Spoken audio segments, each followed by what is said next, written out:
Oh, that's right. It's time for the I Love Ann show. Pretty picture of Penny up here. Let's see if I am alive this morning or not. Let's see. I am alive. And I'm here with Princess Penny right here. Yes, she's still a little tired, but she is up today. So how are you today? Are you up and alive today? I read an interesting headline. I don't have time to read about it today, but it may be a story I investigate.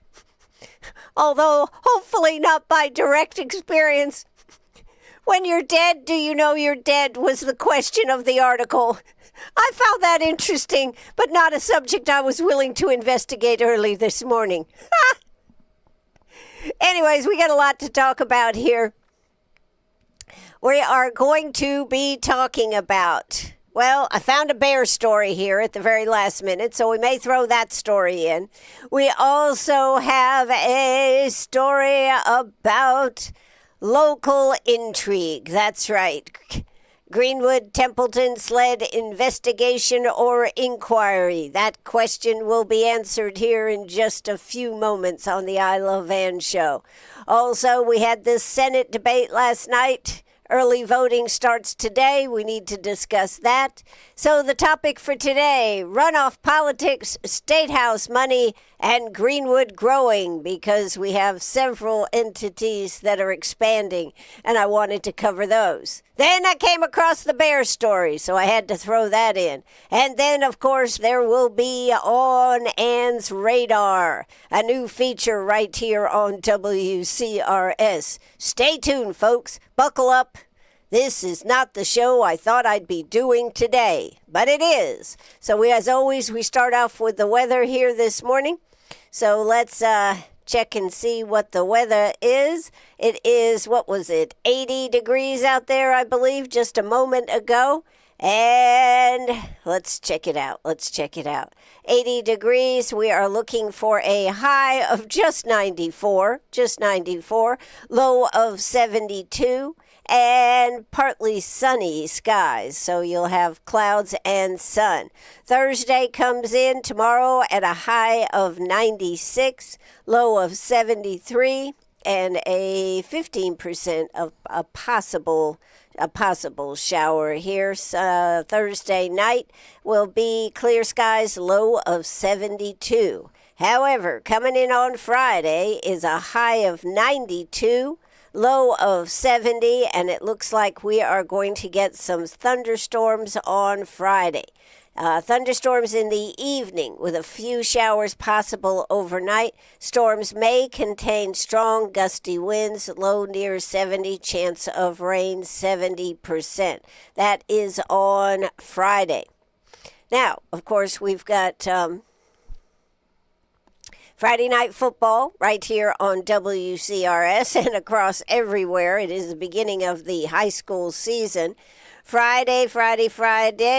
What happens? The Emerald Vikings have an away game at Crescent. So we'll just have to see what the weather shows out for Emerald. But that is Friday there. Also, it is a home game, the first home game for the Greenwood Eagles with Riverside as their opponent.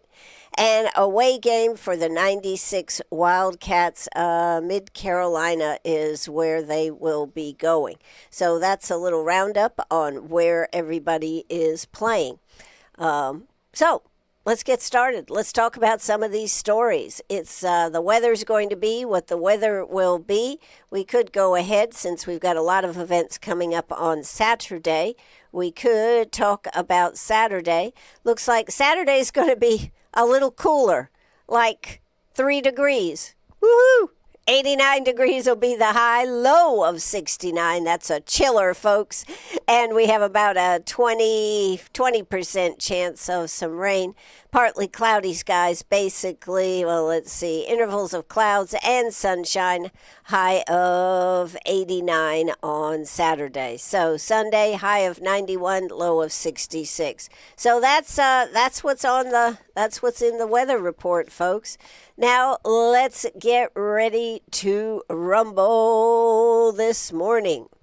Gosh, doesn't it just amaze you? You know, I plan my show earlier in the day with the understanding that I know I may not get to talk about that. And by George, it was another day of just having to make changes. So here we are. Last night was the Senate debate. It was, I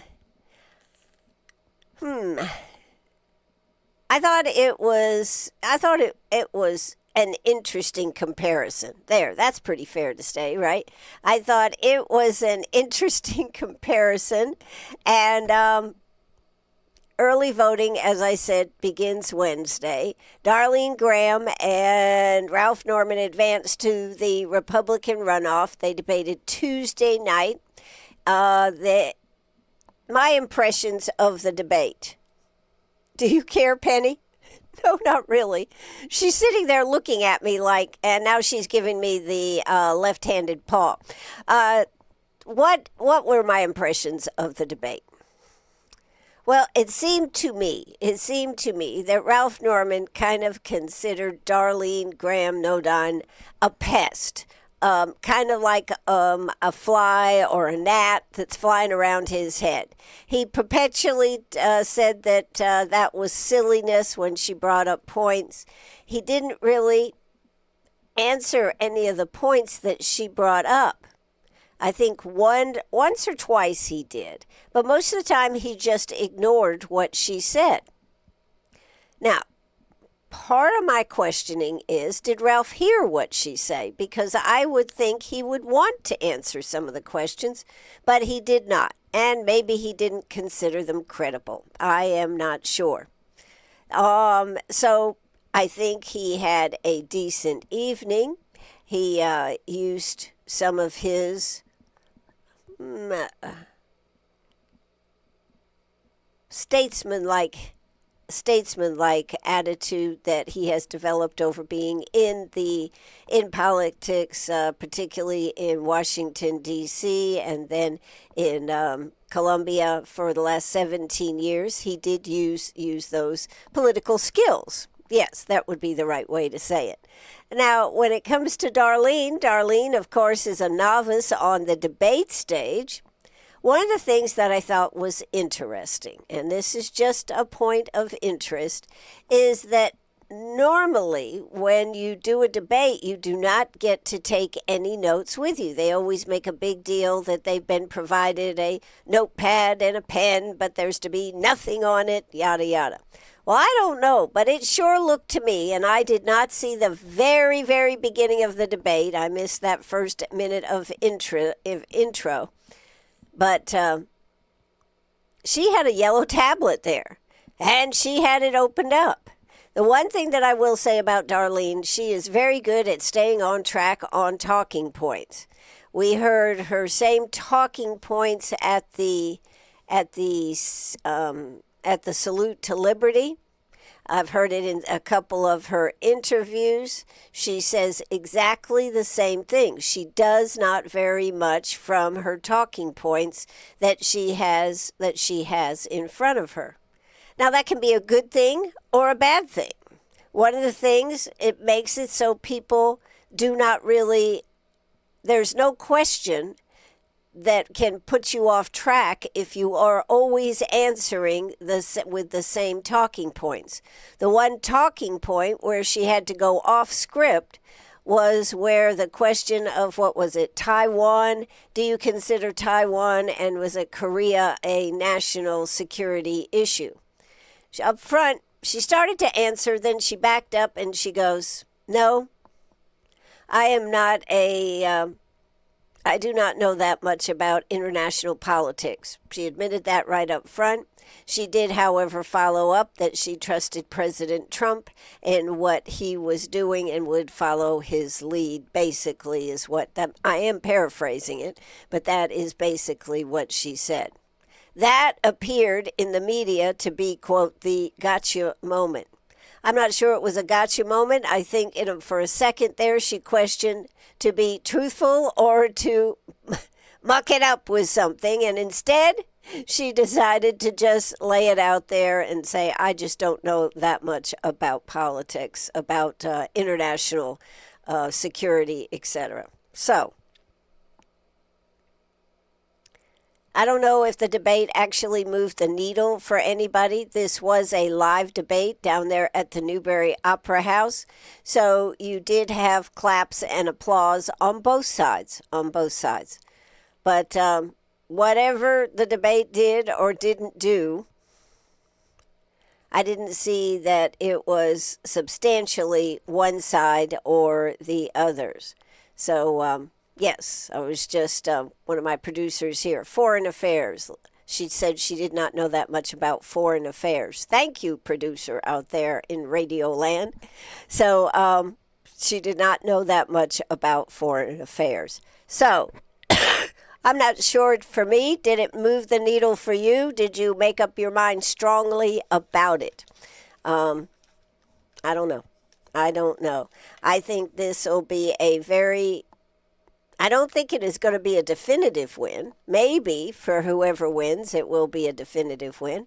But I think it is a lot closer if you listen to the crowds last night. So that's my debate analysis here this morning.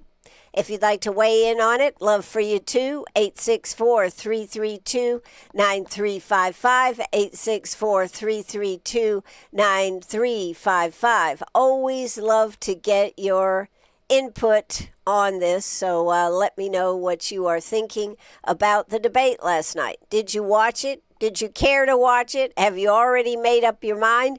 These are questions inquiring minds want to know. And mine is an inquiring mind. I always love to get your input.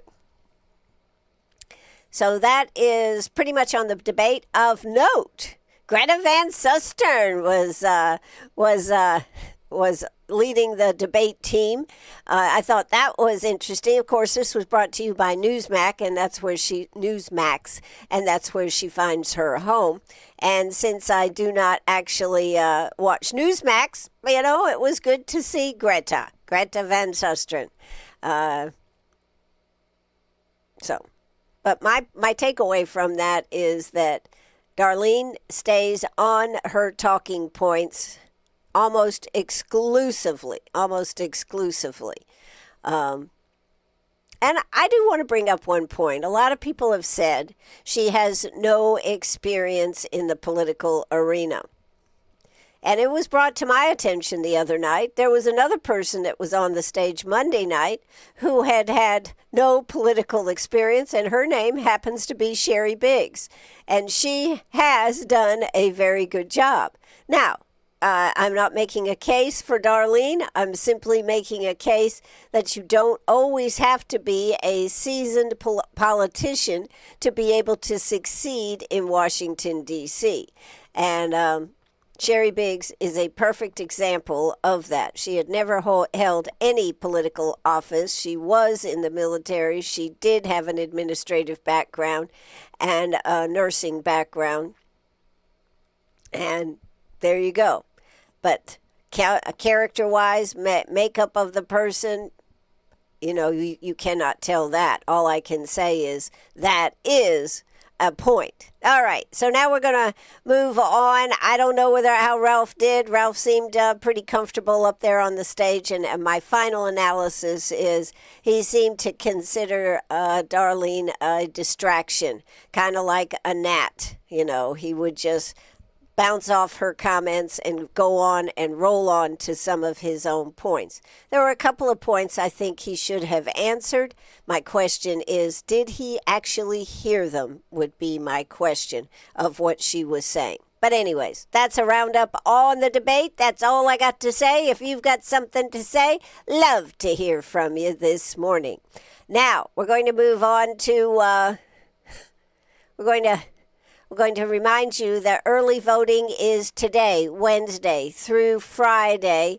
It is behind the Eggs Up Grill in that, the NOAA Events Center. That's where early voting will be, Wednesday through Friday. It is until 5 o'clock each day, and I think it opens at either 8 or 8:30. I'd have to double check that, but we will get you that information. So that's on the debate last night. Now, last night I knew I was going to go back and watch county council because I couldn't watch both because they were both going on at the same time, the debate and county council. And then I get a text from somebody and I was like, whoa, got to get to checking this out. It was quite an explosive night, I will say, on county council. Not because of what they were doing in county council, what they stopped to talk about. This is a story of accountability and spreading stories on social media. The important distinction in the reports that are out there, the Index Journal did an in-depth of getting information. And this had to do with a alternate news source, Pig News, that has been in the news a lot, particularly on social media. And in that investigation, SLED had taken up an investigation. They said there was no formal investigation ever opened against or about Robbie Templeton, who, of course, is a county council member. Greenwood County Sheriff's Office referred allegations involving Councilman Robbie Templeton to SLED July 27th. SLED reviewed the matter and closed it August 6th without charges. The Index Journal also checked with the Lawrence County Sheriff's Office and the 8th Circuit Solicitor's Office and reported neither had opened a matter including Templeton. So here is the larger article, or a larger piece to discuss, I think. When allegations against a public official start circulating on social media, what responsibility do all of us have to distinguish between an allegation, an inquiry, and actual criminal investigation? That, I think, is really the interesting part of this story. So, what do you think about this? What do you think? Do you think it is something that had no merit? According to SLED, it did not have any merit. But how do we assess all the things that are out there, right? I think it's hard. I think it's very hard. So, Robbie Templeton, of course, made a statement saying that he was very happy that this had turned out the way it did. He knew it would turn out this way. Greenwood County Council pivoted from the council meeting Tuesday evening to directly address allegations and audience member Aaron Kahn, who is Pig News. They did confirm that South Carolina law enforcement never opened a formal investigation into Councilman Robbie Templeton and closed its review allegations without charges. The county issued a statement hours after Aaron Kahn, founder of the Facebook-based Pig News outlet, again posted that Templeton was under investigation. Kahn had brought allegations to the Greenwood County Sheriff's Office concerning the alleged, this is the key word, alleged misuse of county funds and equipment by Templeton. The sheriff's office referred that, as I said, to SLED on the 27th, but they also closed the review on August 6th and no charges were filed. County Council Chairman Theo Lane went on to have a moment to discuss this. He, at the council meeting, he said he believed there was some malice behind the allegations and describing what occurred as a weaponization of the criminal justice system.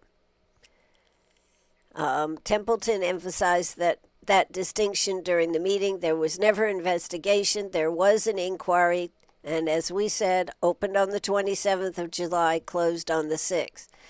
Templeton said he was thankful the sheriff's office forwarded the matter to SLED to avoid any appearance of special treatment.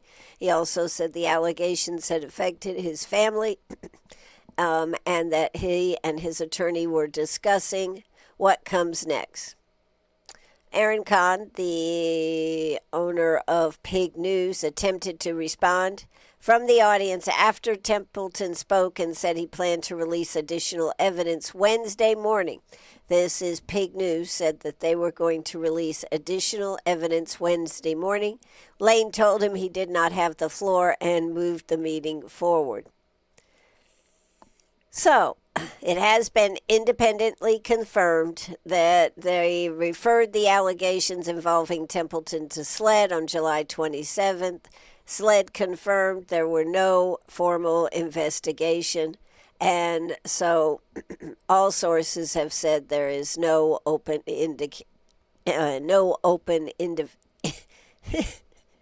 investigation or inquiry. The case has been closed. Now, we don't know what Pig News will do next. We don't know what, quote, alleged evidence they will be putting out there. But one thing is for sure, when you get your news off of social media, sometimes you don't always get what you think you're getting. So, I just wanted to cover that. I personally think that Theo Lane certainly covered this quite longly. Is that a word? Longly, for a county council meeting, and wanted to make it perfectly clear about how he felt about this. So that is where I am going to leave it. If you want to watch it, you can certainly go back and watch the county council meeting from last night. It is on YouTube, so check it out. And we will be following up with more updates as they become available.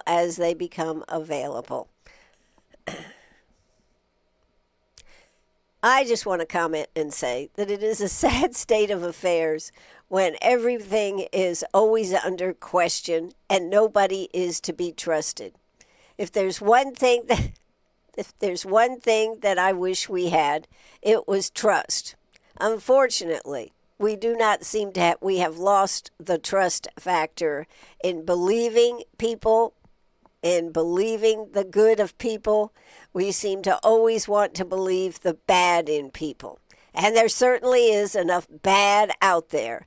But it is sad that that is exactly where we go. And social media has become a very murky place to navigate. And actually, I think social media is the one that is actually losing.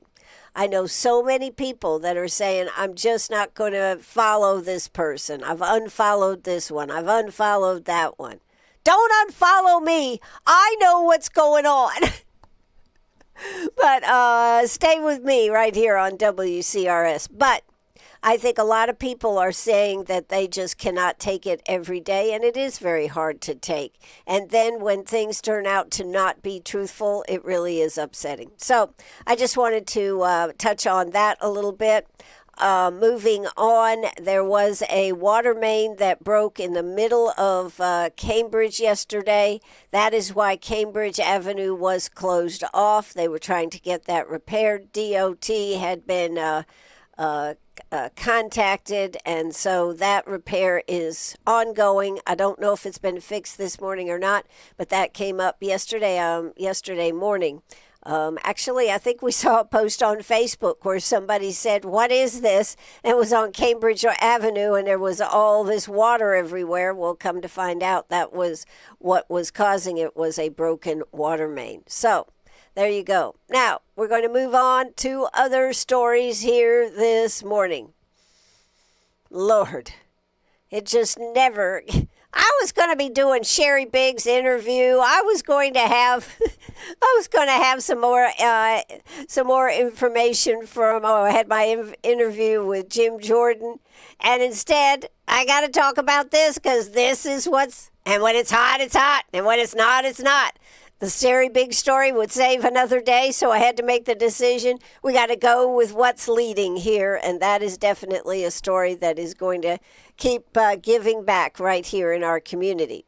I've got to say, and this is just a joke aside, I'm still looking for the silicone baby to make national news that they thought was a live dead baby, and it turned out to be a silicone doll. I'm still waiting for that one to be picked up by National News Service and to come back here to Greenwood.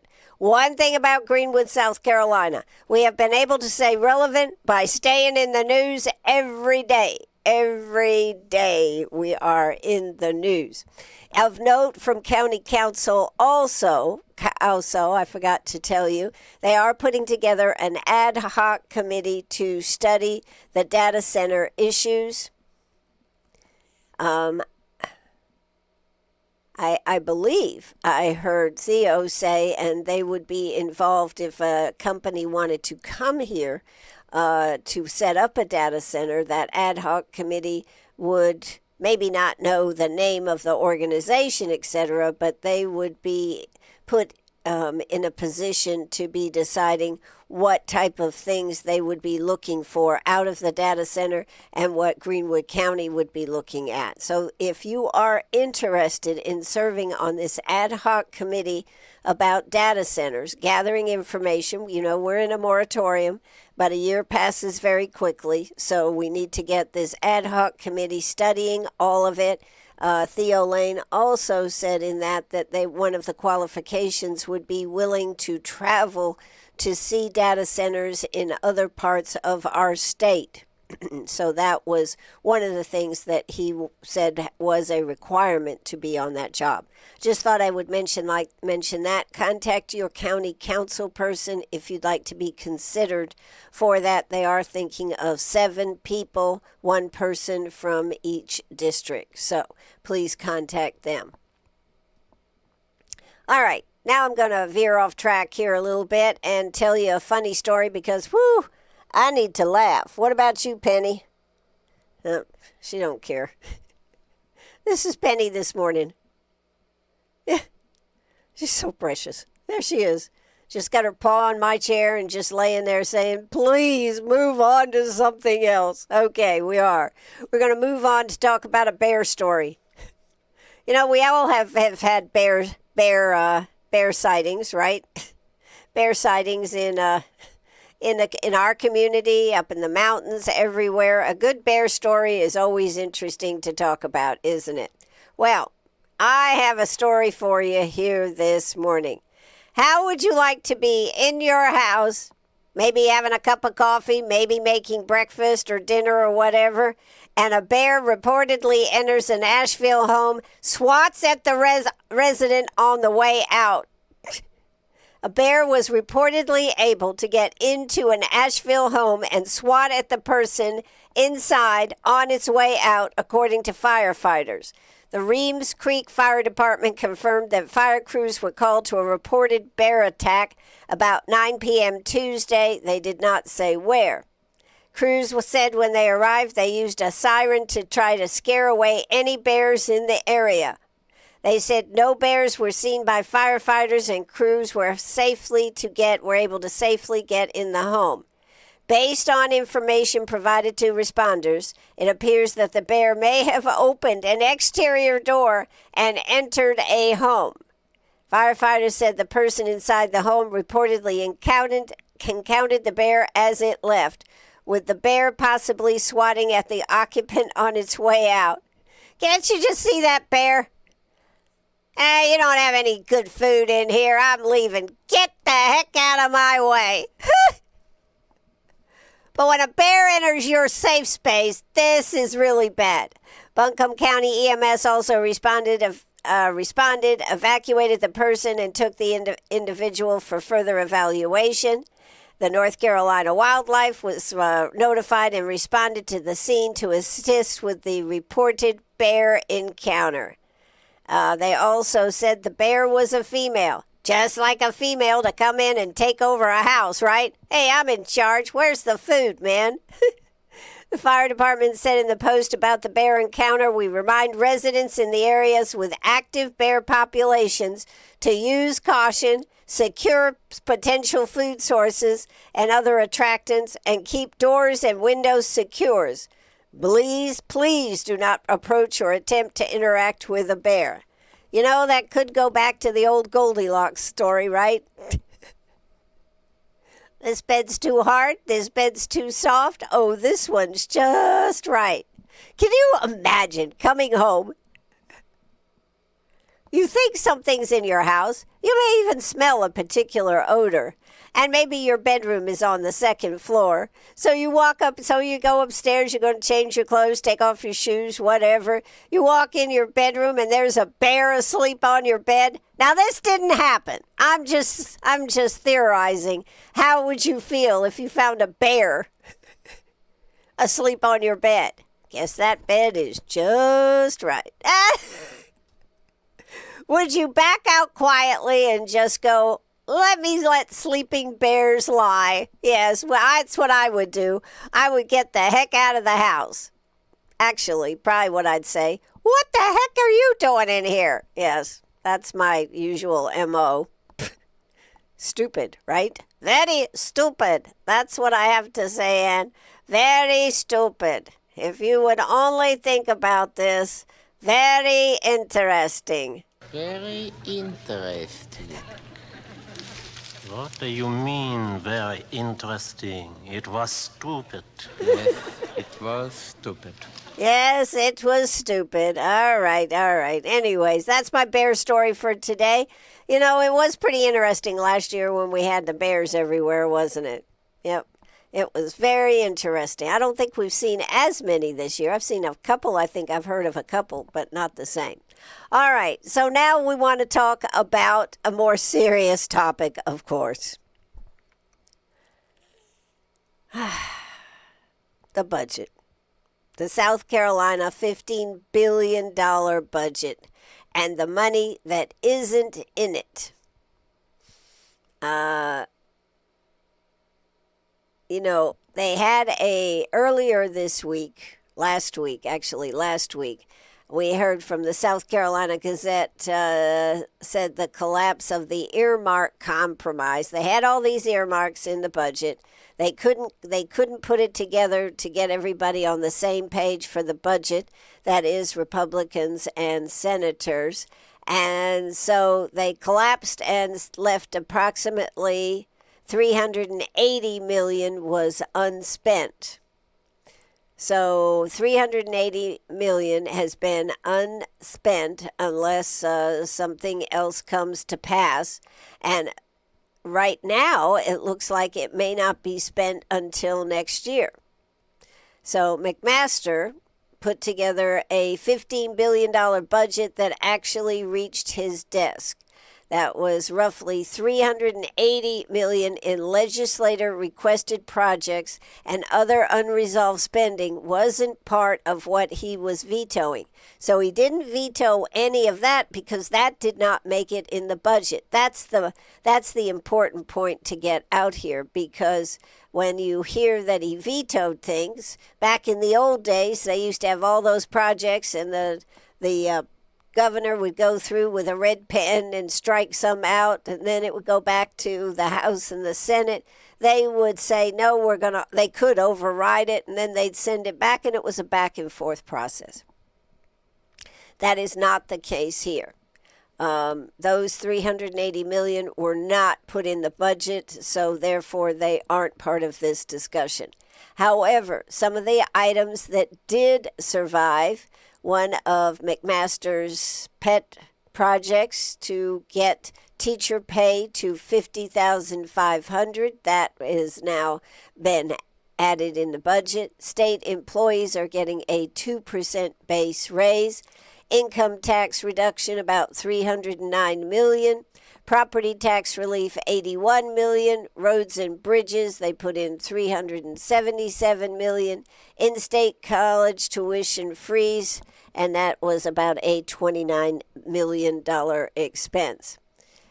So, The other point that's very interesting about this, Scout Motors had wanted, what was it, 150 million to pay for overruns and parts of the site preparation that they did not anticipate. McMaster vetoed the proviso that would have delayed payments to the Scout Motor cost overruns pending further legislative review. What this means, they said they would pay it after they reviewed the request. Well, I'm going to tell you the truth. My God, they've had, since 2025, they've been discussing this. I think they could have had a review. If they haven't gotten a review, my question is, why not? But he said they had put it in there that they would pay it pending further legislative review.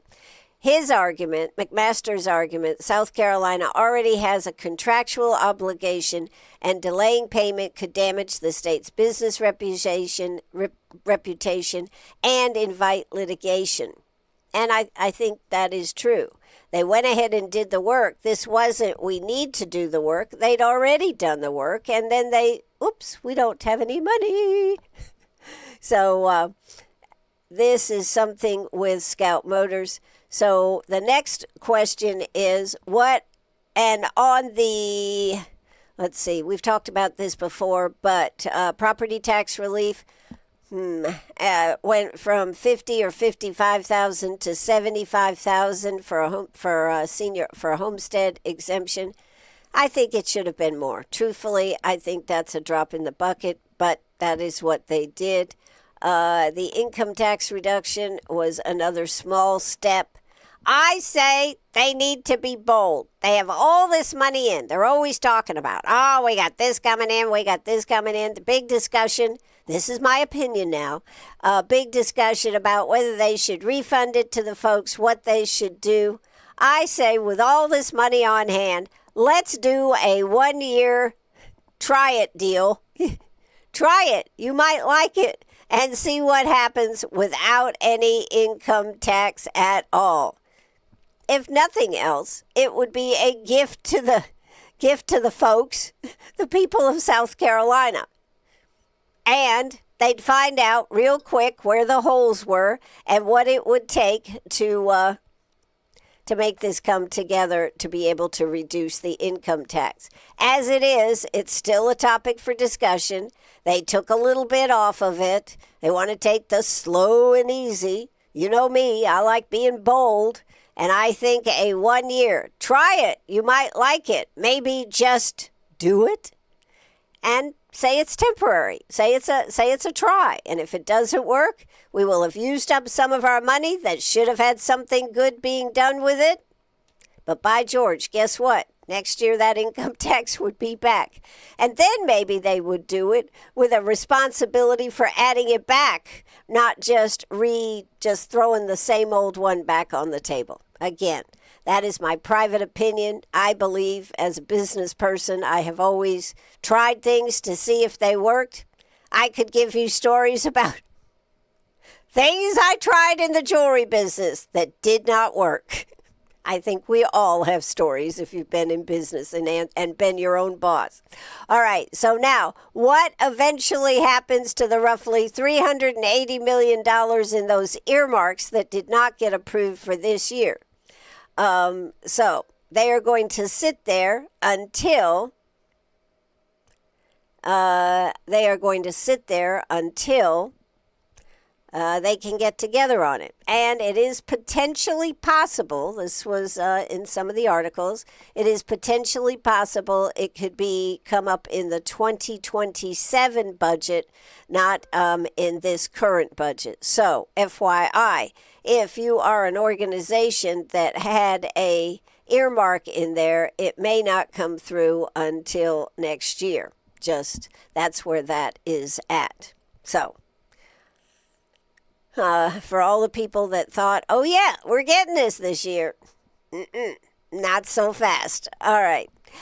Frank's Car Wash is having I want to talk about this a little bit. This is a really nice thing that Frank's Car Wash does every year. They wash, they have what they call first responders and and first responders and Law Enforcement Appreciation Day. And that is tomorrow, Thursday. They will start all day long. And here's what Frank's Car Wash will do. If you are a law enforcement or first responder, they will wash your personal car and your work vehicle for free. For free. You do have to show ID to qualify for that, but that is such a tremendously nice thing that Frank's Car Wash has been doing that for years, and Thursday, tomorrow, is the date for it. So if you are a law enforcement person, please know you can take your personal vehicle and your work vehicle there to Frank's Car Wash, and with ID, they will wash it for free. So that is really, really, really great.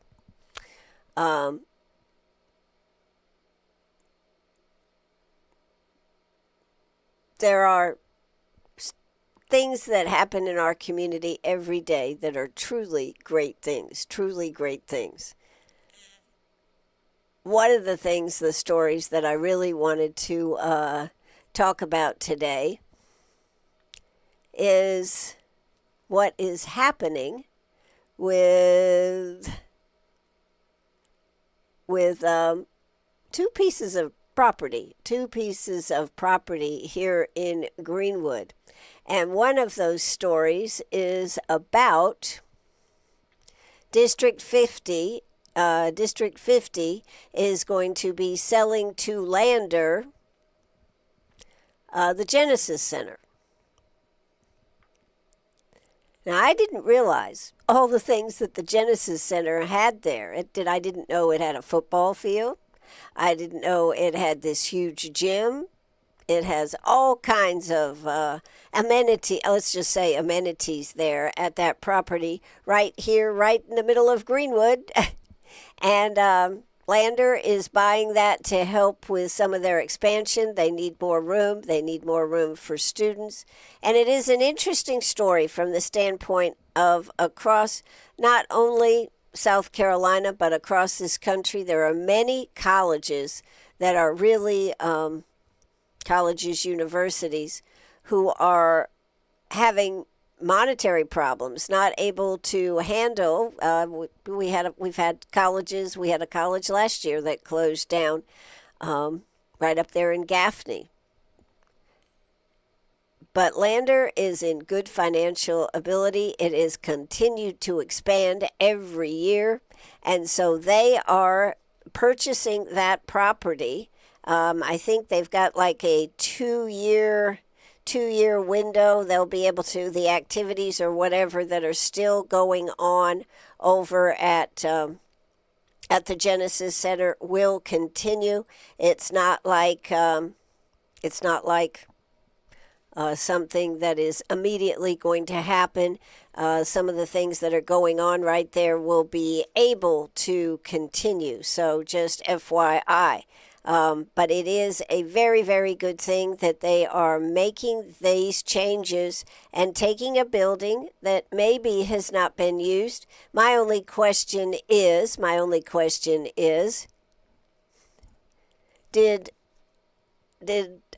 District 50 have any use when they are talking about expanding and regrowing, building new schools, adding on to schools, etc.? Because that really sounds like a great piece of property, and one that I only knew just go in the door, vote, go in there for a meeting or something like that. But Lander is announced plans for the acquisition of the Genesis Education Center property to transform the nearly 21.9-acre property on Glenwood Street into a multi-purpose space that will immediately expand Lander's campus footprint while creating new opportunities for academic, student life, and athletics for years to come. This was voted on by District 50 on Monday. The district's Board of Trustees voted to authorize Superintendent Shane Goodwin's office to sign the purchase agreement with the Lander Foundation and execute all necessary steps for the sale. So, as I said, Lander continues to expand. A lot of colleges across our state have not, but they are excited about this new property and what it will continue to do for their students. And they say as Lander continues to experience record enrollment and a growing demand for our programs, this additional space will provide much needed breathing room across the entire campus, said Lander President Richard Cosentino. Because the buildings and grounds were designed for education and are still in excellent condition, it means we can put the former middle school to use quickly once the sale is finalized. It's a rare opportunity to meet today's needs while positioning the university for the next era. So, how about that? As I said, it has classrooms, labs, offices, and conference rooms, a fully sized gymnasium with hardwood court, stage, bleachers, and lockers, ancillary buildings including a cafeteria, and spacious athletic fields. So the property, which will be leased to the university through the foundation, will expand Lander's acreage by about 12%. That is unbelievable. When this opportunity arose, the foundation recognized its potential to immediately support the university's mission and continue both growth, said Steve Bolton. So they still have to finalize a lot of plans, but I think it's really a 2-year plan. So any of the programs and whatnot that are going on in there will be able to continue while they work through this process. So kudos to Lander, and I hope District 50 feels that they have made the appropriate decision, because that sure was a beautiful piece of property right there in the middle of Greenwood. All right, so let's move on. I got one more story. What time is it? Yeah, I got time for one more story. Ooh, so what do you think of the news today? We got enough of it, don't you, Ann? Yeah, you do. Yeah, you do. This story is another interesting story about growth, expansion, and I wanted to bring it to your attention today. Whether you may know about it, you may not, but lessons from the land. Maxwell Farms looks towards the next generation. They, over there at Connie Mack, have really made a stride forward. You know, and it's because people step up. That's the real story about this story. People step up and do amazing things so the next generation will have opportunities that they may have never had. And the farm over there at Connie Mack has been more than a place to care for horses or tend livestock. It's been a place to learn responsibility, build trust, and discover what they are capable of doing. Now, plans are underway to give more children those same opportunities. Supporters of Connie Maxwell Children's Ministries gathered to celebrate a significant gift from Barry and Karen White that will transform the property into the larger part of the ministry's work with children and families. The plans include, listen to this, folks, a livestock show arena, amphitheater, and other additions designed to use agriculture, animals, and the outdoors to help children build relationships and heal from difficult experience. The project is part of Connie Maxwell's $25 million Decade of Dreams campaign, which also includes a healing center focused on childhood trauma and a future campus in the Charleston area, too. So,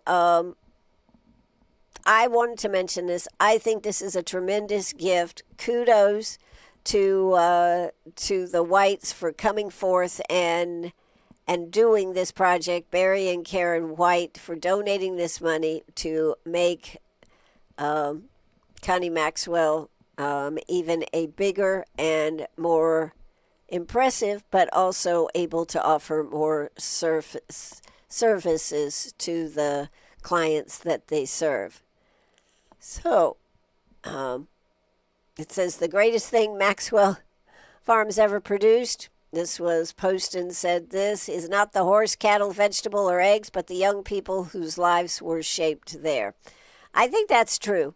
I think it's kind of like what is happening over there at John de la Howe, the first and only agricultural school in the country, is taking kids that had an interest in it and really changing the focus of how they're able to go about getting into the farming or agricultural aspects of life.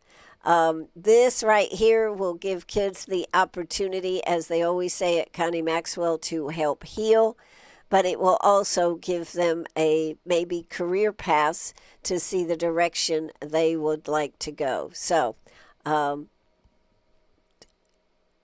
it's just a tremendous gift. The 25 million, the yes, the $1 million, 25 million Decades of Dreams campaign is what that is. And they got a significant gift from Barry and Karen White towards moving the needle towards that $25 million direction they are going. So I wanted to mention that because I think it is terrific. The emphasis on young people. My only hope is that that it is certainly able to help all the children that are needing the help, and that it is something I can't wait to see it built and see what all it entails. So it's about the kids. It's about the focus on the children. It's about helping children grow strong, and that is a tremendous mission. So that was another story I thought we should point out here today.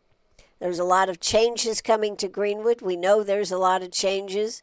And I think one of the things, I'm just going to tie this all up in a bow and say that what has been happening here in Greenwood, South Carolina, the interest in what is happening in our county council, the moratorium that was a hard-fought battle between the county and the residents, the interest that people are taking, or that what is happening in our community, all of these are good, important changes. Some of the things that maybe are not good in our community is the fact that social media has become so raw, negative, raw, and I think it is such a shame that that is the direction that social media has taken. However, given the temperature of our country, I guess it is not to be surprised. But it is still sad, and it is sad because a lot of people are now turning away from social media. They're still out there on the internet. They're still scrolling and looking at other things, but social media is not where they're going to find things. And quite frankly, I love the puppies. I love the good stories. I love reading a good, heartfelt story on social media. I love sharing news about what's happening in our community, and I love it as a source to get information about. But in today's world, you always have to take it with a grain of salt and verify before you believe that this is actually true. Or have people that you can depend on that can say, no, Ann, that's not true. Or people that contact me and say, is this really true? Yes, and you have to go, no, it's not really true. So hold your kids close. Make sure you are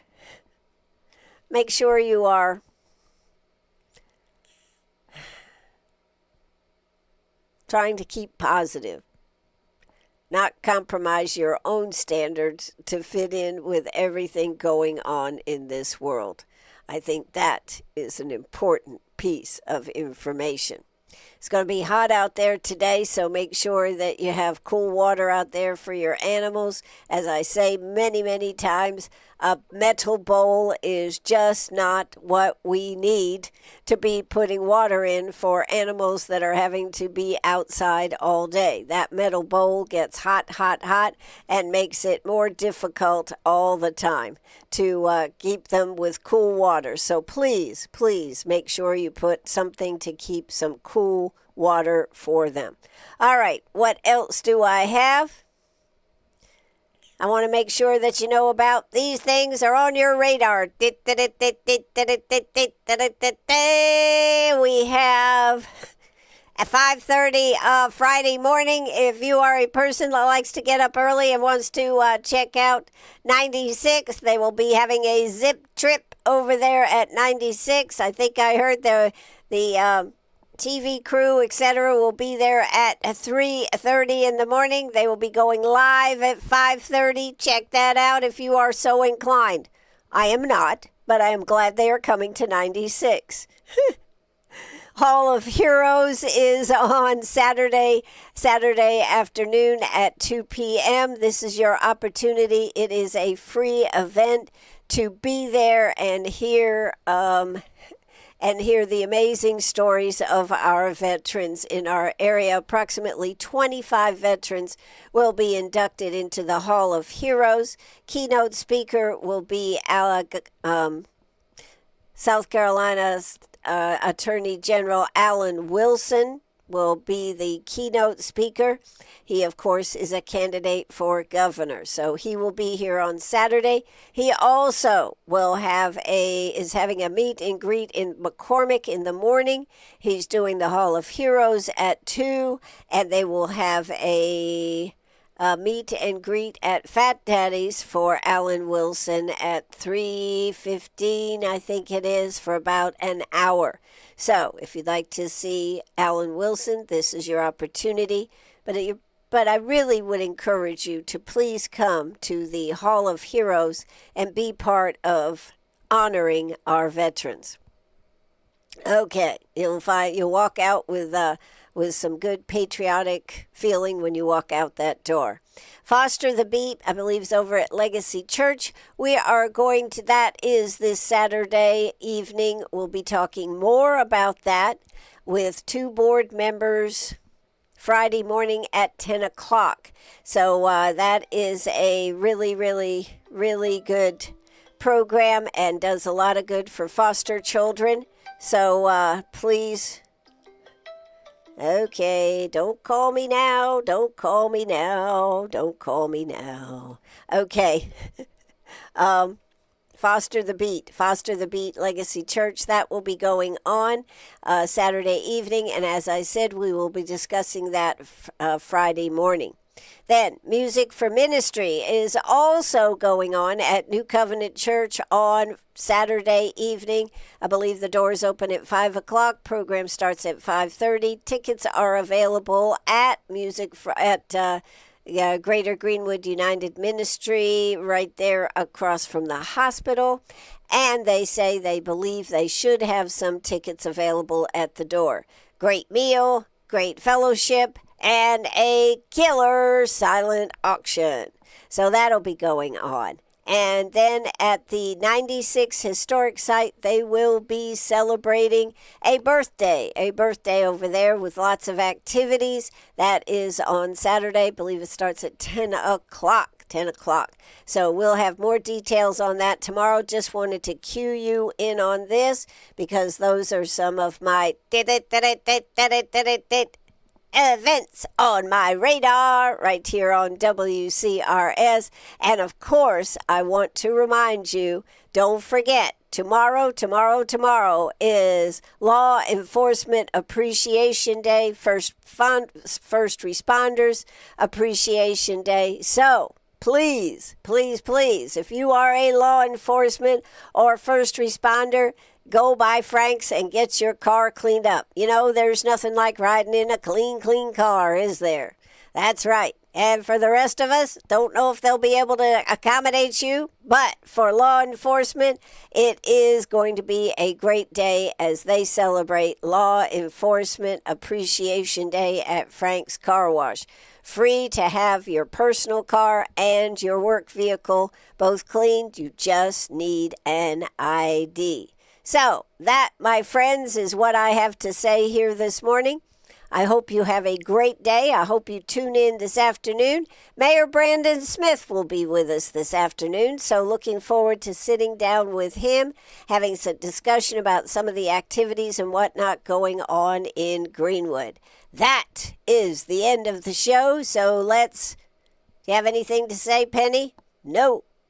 Drop the curtain. Drop the curtain. Cue the music. And we will talk at you later today. Have a good one, everybody.